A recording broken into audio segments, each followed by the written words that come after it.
Here it is, the Scream series. Well, I meant to do this a while ago, but now that 6 is out, I was waiting for that one to come out so that way I can do it all in full. But now that I've seen it, I can now talk about it. Okay, so Scream, I was aware of it about, I think it was back when 4 came out. I remember going to the movie theater and I saw the poster for it. And I was like, Scream 4? Like, what is this? So then I checked it out, and at the time it was only 4 films.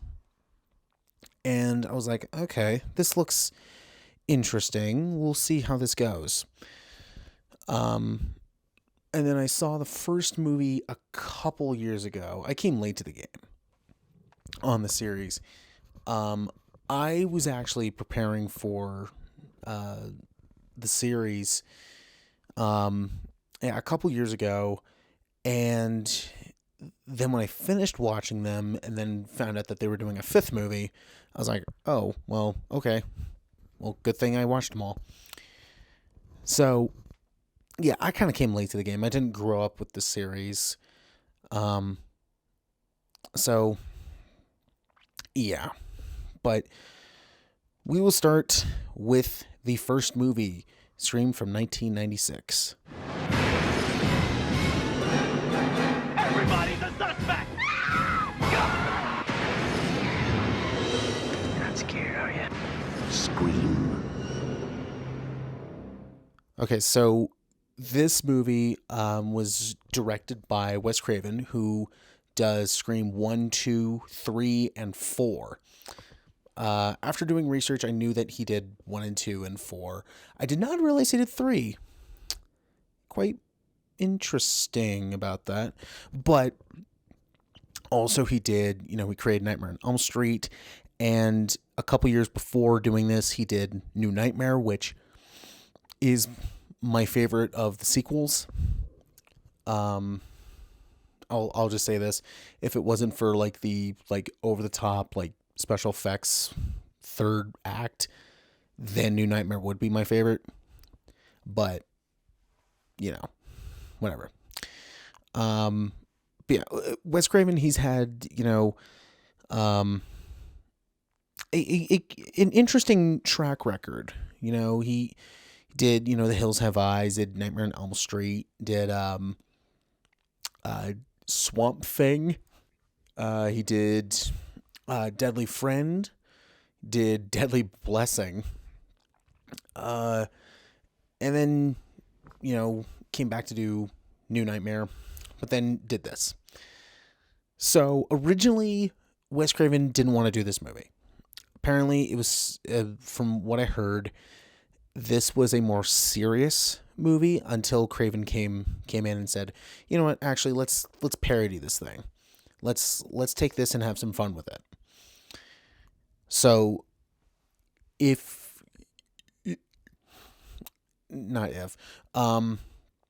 is known as the most meta horror movie ever. I guess until you see Cabin in the Woods, then it's not the most meta horror movie anymore. But, this movie, it takes all of the slasher tropes that we're well aware of and makes fun of them. And, it makes fun of it, but also embraces it. It's like, yeah, we know it does it a lot. That's why we're making fun of ourselves. So the typical, you can never do drugs, you can never have sex, you can never drink, don't say you'll be right back because you won't be, all that stuff. They then parody that in this, and it's just fun. So yeah, the first movie, again, I came late to the game. I saw some clips of it before fully watching it and was going, okay, this looks interesting. And then I watched it and I was like, okay, this is fun. I will say this. The first time I did see this, I was like, okay. And it took me a little bit. It was a sleeper. And then I was like starting to reference this movie a lot. And I was like, okay, you know what? It's actually really good. So, um, yeah, the first movie, it's fun. The first movie is a lot of fun. Um, I would give the first movie a great. I think, the acting is really good. Um, the reveal of, just gonna say, killers. The first, I heard about it before I saw the movie, but I completely forgot about it. And it was kind of like, okay, yeah, I see that. So, yeah, but it is one of those like, well, well, that that's bad. But I love how the third act of the movie is practically like the last 45 minutes, and it takes place in one location. It takes place in the house, and I loved that. Um, so yeah, I mean, this was the first movie I saw Neve Campbell in. I didn't see The Craft prior to this. Um, Courtney Cox, I seen a little bit of Friends prior to this, but again, wasn't all that familiar. Um, David Arquette, who's just awesome. Have you seen Eight-Legged Freaks? Come on. Matthew Lillard, I saw Scooby Doo a lot when I was a kid. So every time when he started like doing his like trademark like freakouts or something like that, I was like, I just see Shaggy. And then I saw the 13 Ghosts remake, which is really underrated. I'm just gonna say that right now. That is an underrated film. But I've seen all of them and stuff now, but when I first saw them, I'm like, I don't really know who these people are, with a few exceptions. So yeah, I really liked the movie, and yeah, it gets a great. So then, apparently this one made a lot of money. To then, the next year, in 1997, we got Scream 2.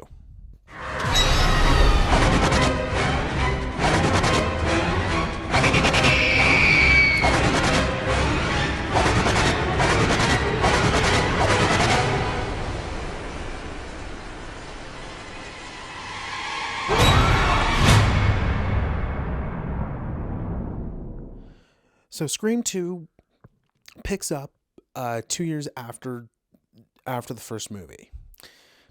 This time, Neve Campbell, or Sydney, she is now in college, and somebody is returning as Ghostface. I will say this. This is one of the best sequels to me. I really liked what they did. It wasn't a complete like rehash or parody of the first movie. Like, it did some things differently. And yeah, I thoroughly enjoyed too. I mean, you have like Timothy Olyphant is in this. Sarah Michelle Gellar is in this, who I think at the time she was doing Buffy. So you have all characters from the first movie come back.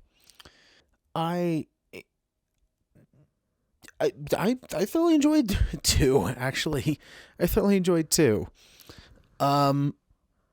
It it introduces new ideas. It doesn't, like I said, it doesn't rehash or parody mostly everything. Um, they do stuff differently that I liked. The reveal of the, I'll say it again, killers was like a okay, but it made sense. I understood the motives and stuff like that. And I think, when you give the villains or the killers motives for what they're doing, it makes it so much better. And you can kind of go like, okay, I see your point, but what you're still doing is messed up. But I get what you're doing. So there you go. Yeah, everybody who survived in part 1 comes back. I thoroughly enjoyed 2. I think some of the new characters that were cool. It kept the suspense going. The cliches are still kind of there, but again, this is a series that's saying like, look, we're well aware of this stuff, so you just gotta kind of go with it. And I enjoyed the movie. I really liked the movie. It gets a great. To me, it's not as good as the first movie, but it was like, okay, I think this was a well-made sequel that doesn't step all over the first movie. It doesn't necessarily parody everything from the first movie. It doesn't take away anything from the first movie, but yet it's still a good, sequel. So thoroughly enjoyed it, and yeah, it gets a grade. To then, in 2000, we got Scream 3.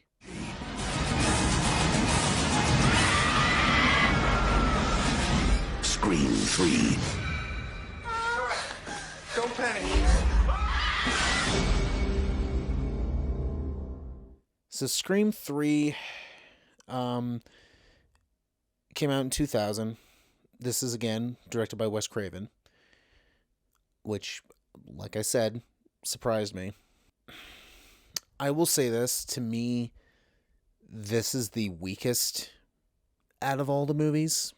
To me, it is.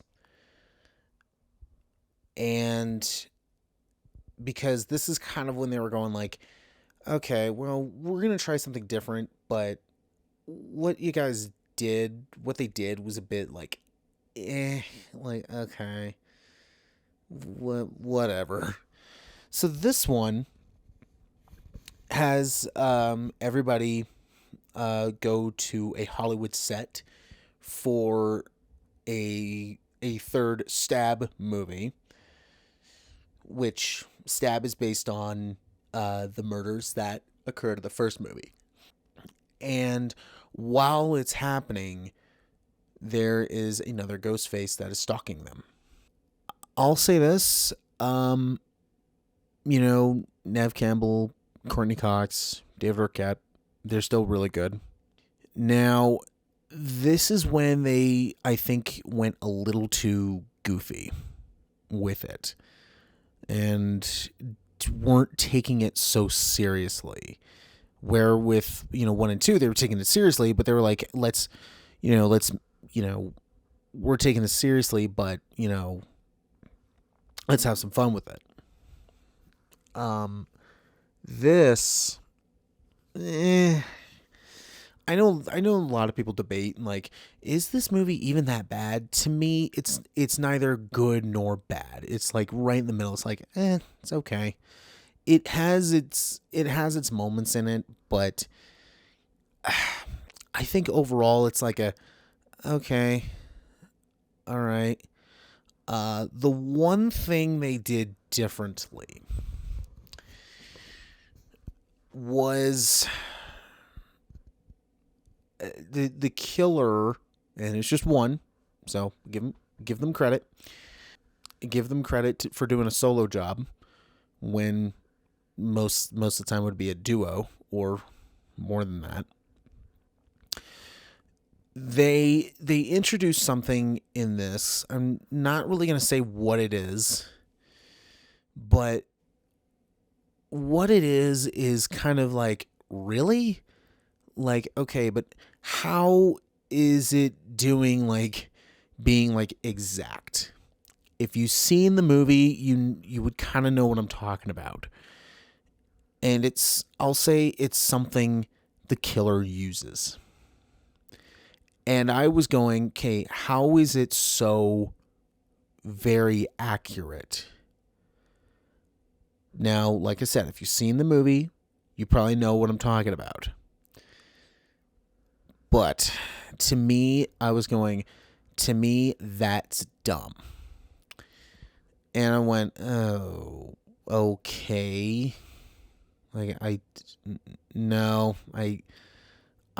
don't think I can get on board with that. So sorry. Like I said, this movie has some moments that I liked, but it was mostly overshadowed by the kind of stupid things that happen. And to me, this is the weakest out of the series. You know, the killer was kind of like a, oh, really? Like, okay, I can't really see that at all. But personally, that's me. So, yeah, just kind of forgettable. And, you know, this one, if it wasn't for those moments that I liked, and they got everybody back in this, including Craven, to direct this, this would be a pretty bad movie. So, because they do, you know, bring some of the stuff back that I like, and, you know, it's not overall terrible, this gets fine. Like I said, it's not bad, it's not terrible, it's not good, it's just in the middle. It's like, it's fine, it's whatever. Then we get a long break in the movies until 2011 when they come back with Scream 4. I'll be right back. I know this one. You're not supposed to say that, are you?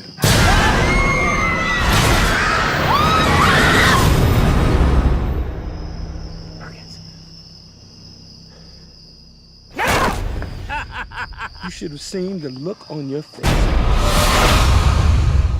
So Scream 4 picks up 10 years after the third film. And this movie, it picks back up with Sydney, who is basically trying to still kind of move on from everything. And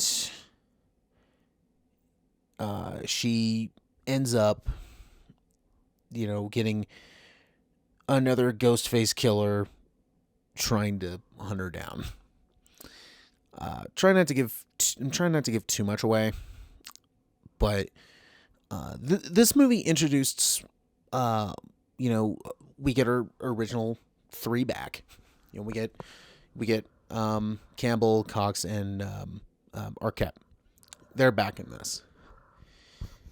And the new cast of characters that they have, most of them good. Some of them likable, but then of course that's just a typical slasher film. You're gonna get your ones in there that are just like, okay, you just kind of suck. You're gonna get them, unfortunately. And this, I think it's not as good as as 1 or 2, but it does bring the fun back, which I think was lacking in 3. Now, there are, I'll say some characters where I'm like, okay, you're gonna die, or you're just annoying, and I want you to die. And some of them do, and some of them don't. And I'm going, okay, the ones that do great, the ones that don't die, I didn't like that. So, because you gave me these like kind of dumb or unlikable or just kind of stupid or just annoying characters, and like, you're gonna let them live? Why? They suck. So yeah, I don't think this is as good as 1. It's not as fun as 1. This, the fun is back from, I would say, 2.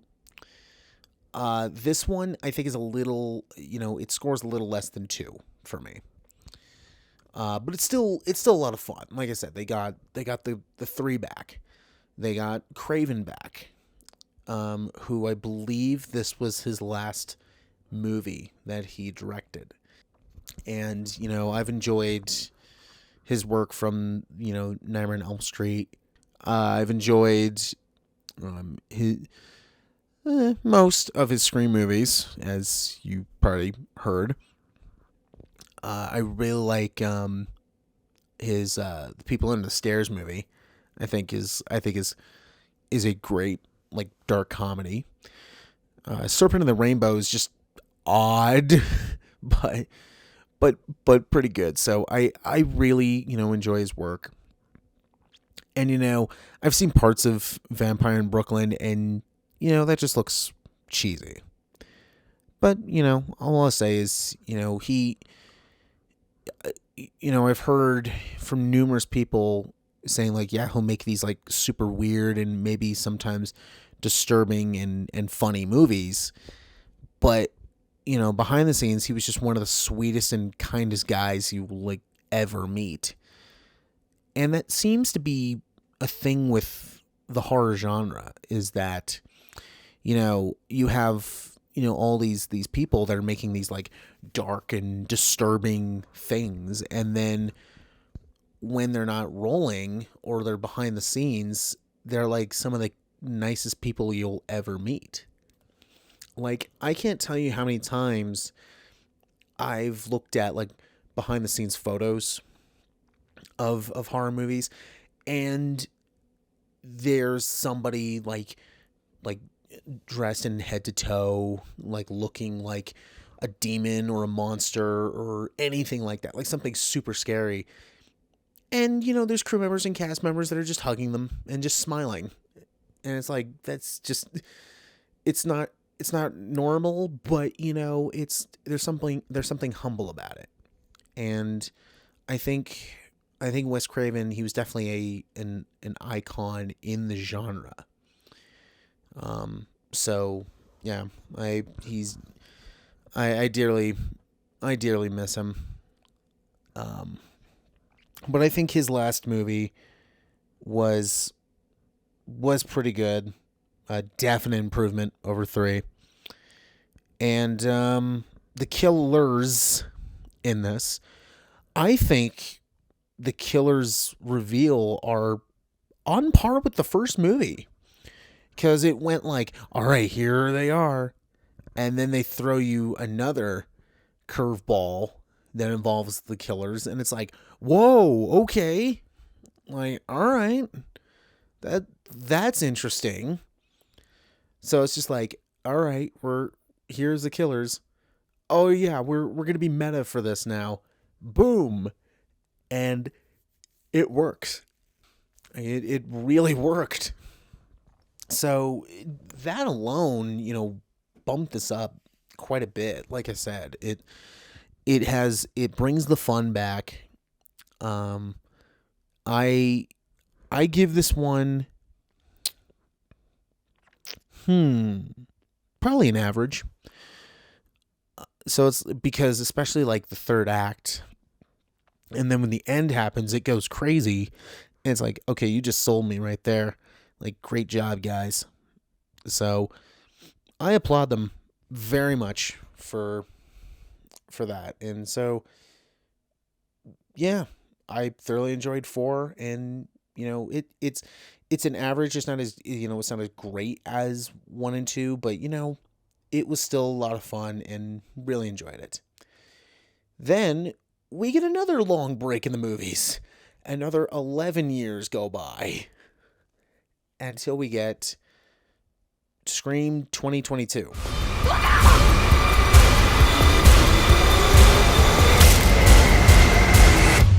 Hello, Sydney. It's an honor.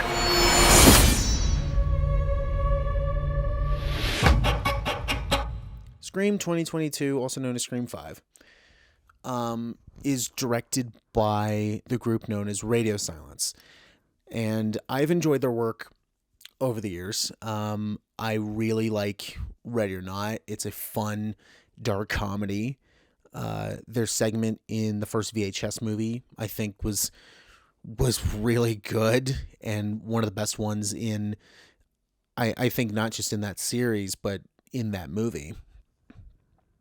And so when I heard that they were picked to direct Scream 5, I went, all right, I want to see what they'll do, because I saw Ready or Not before it, and I was like, all right, you know what? Let's see what they got. And they do not disappoint. And I was very happy with that. So this movie, it brings back the core 3, who kind of now went their like separate ways, but they're still connected. And this takes place, 11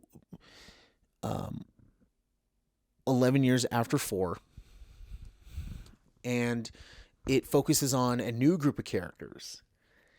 And they are basically being stalked by this new killer, which then brings the main 3 back. Even though they're kind of like, oh, great, like we want to come back. Sure, fine, let's do it. So, I went into this going, all right, I'm liking what they're doing. The new people they got in this, really liked them. They bring back a character from 4. Then I went, oh yeah, that's right, you're alive. And but then screw it, they get killed off, and I went, okay, that's what I expected. So I'm not angry, not upset, because I was kind of like, yeah, this should have happened in 4. So, but yeah, the new group they now have a core 4, and I at the end of the movie I was going like, yeah, if this series is going to continue, I'm pretty sure it's going to be focused on them. And sure enough, I was right. And then some people are making up theories that are saying like, oh, we think that this is going to happen and this is going to happen. I'm like, yeah, that's kind of what I thought was going to happen. What I think is going to happen. So this was a lot of fun. They do something halfway through that I know a lot of people got upset about. And to me, it was, oh, that's upsetting. But it was I kind of guessed they were going to do that, because it was kind of getting to that point where it's just like, all right, how much longer is this going to go? So it was kind of like yeah, I kind of expected that to happen. It's still sad, but we'll see what happens. So I thoroughly enjoyed what they did. Yeah, in this we have the core four is it's Sam, Tara, Mindy, and Chad. They're the core four now. And so after this movie, I was kind of going like, well, we'll see what they do. To then when they announced 6 and then all 4 of them are back and it's mainly about them, I was like, yep, so they're called the core 4. And in fact, in 6, they call themselves the core 4, but a little bit that later. So I thoroughly enjoyed the acting. This was actually one of the first movies I saw Jenna Ortega in, who plays Tara. And it was this movie and X that I saw. And I was like, yeah, this girl's really talented. And then when she was picked to be Wednesday Addams in the Netflix show, I was like, you know what? I'm on board with it, because I saw these 2 movies and was like, I think she can do a good job. And it wasn't until they released what she looked like when everybody else was like, okay, we're fine now. And I'm like, guys, I was fine from the very beginning. And I grew up watching Ricci's version of the character. So I'm like, I'm fine, So yeah, so I think the new characters, it worked. They were all, I liked most of them. Now the kills were brutal. Like it was a huge step up from 1 through 4. It was a huge step up. Like, yeah, it's like stab wounds, but it's, in 1 through 4, it's kind of like, ow, okay. This, it's like, ow, like, ow, that hurt. It was like, I felt that. So, yeah, the gore is stepped up quite a bit. And, if you watch Radio Silence's previous stuff, they do like their gore. So I was thoroughly impressed with the movie. And I think about a couple months later, or like a month later, they then announced 6 was happening. So I was like, well, we'll see what they do with this. So I thoroughly enjoyed 5. It's Scream 5. It's not just Scream or Scream 2022, whatever you want to call it, but it is Scream 5. And I was thoroughly happy with the movie. I thoroughly enjoyed it.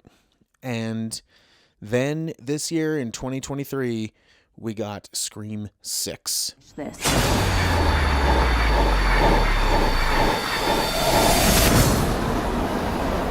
Guys?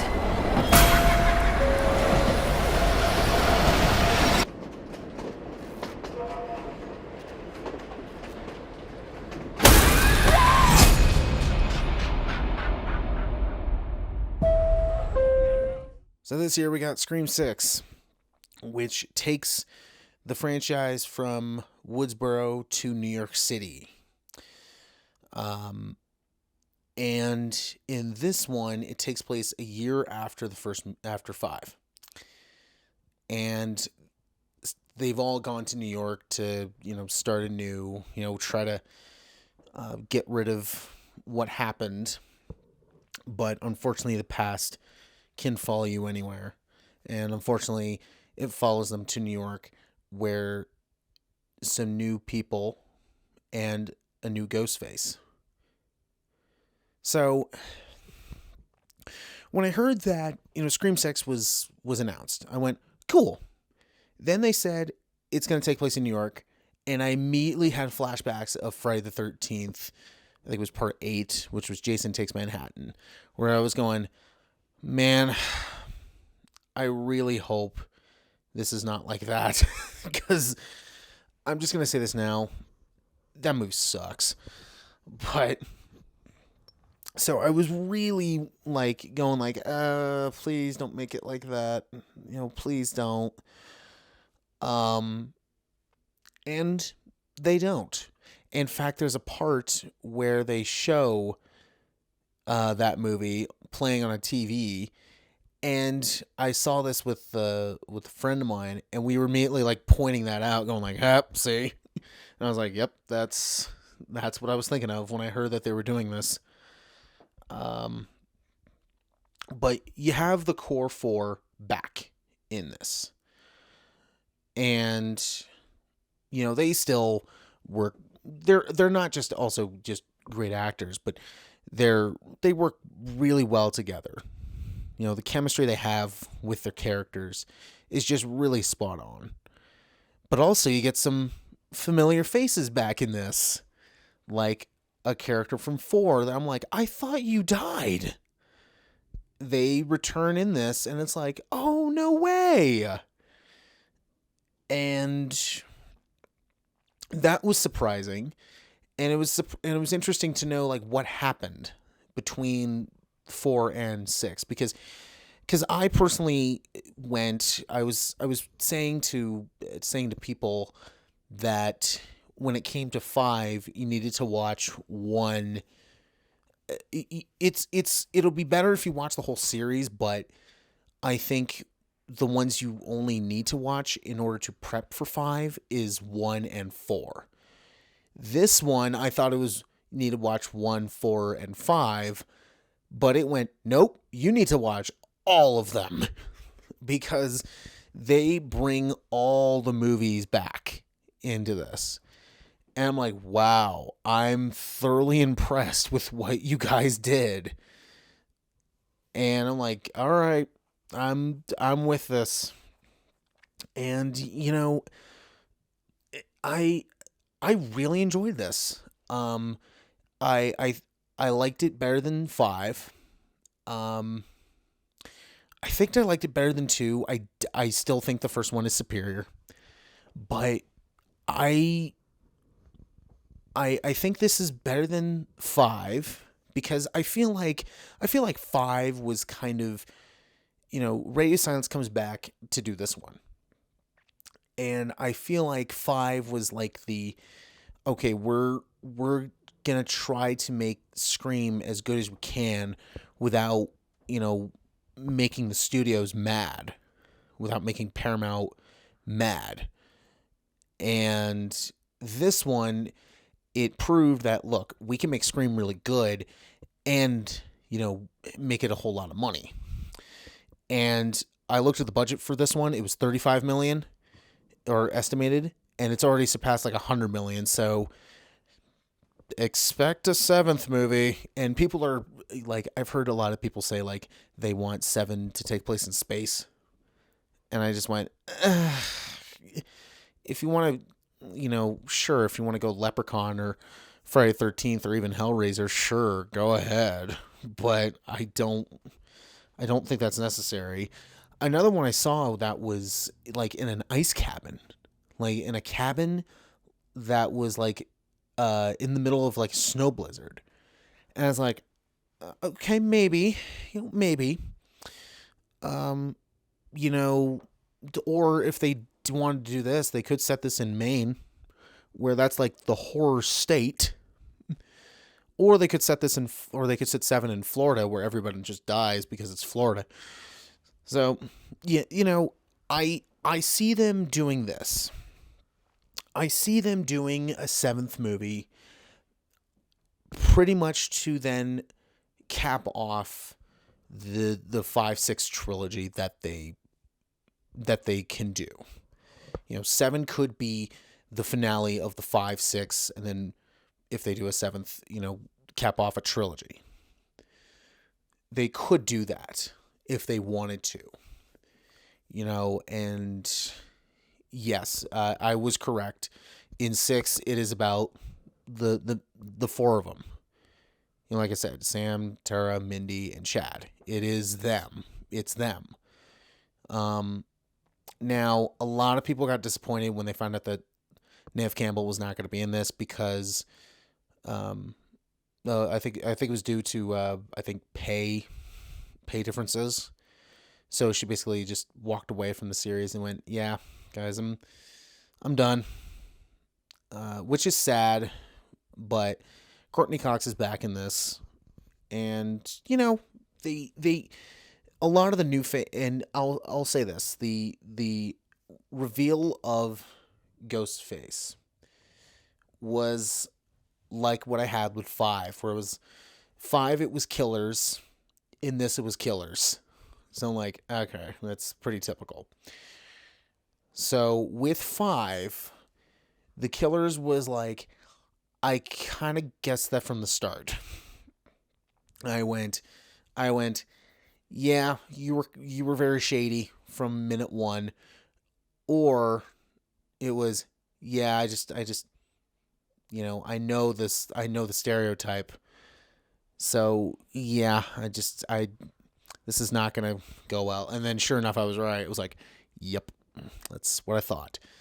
And this one, same thing.